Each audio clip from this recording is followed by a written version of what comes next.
Let's take a look at the box here really quick before we get, a little complicated or it's harder to see when it's up in that heat shield.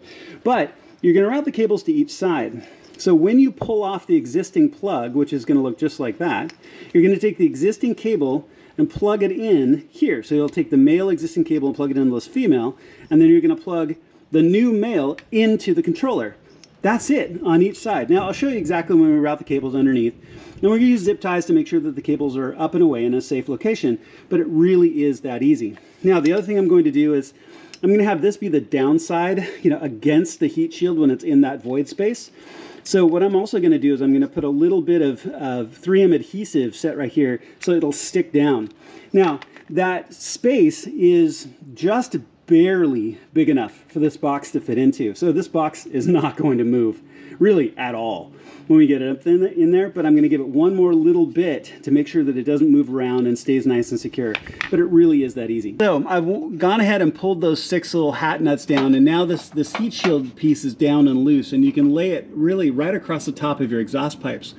Now, what I've gone ahead and done is I've tucked the Dahler box up here already, and like I said, I added 2 adhesive strips on the back side so when we stick this down. And again, the box is going to be over here in the middle because that's the space where it'll fit nicely. You can also route your cabling where your heat shield is going to protect it as well. So go ahead and take the cable, this guy, for the far side and route it all the way and out the other side. The cable for this side is going to come out this side. So it's going to be shielded by the heat shield the entire time. So the box will be in the middle and you'll have one cable coming out the side, one cable coming out the other side.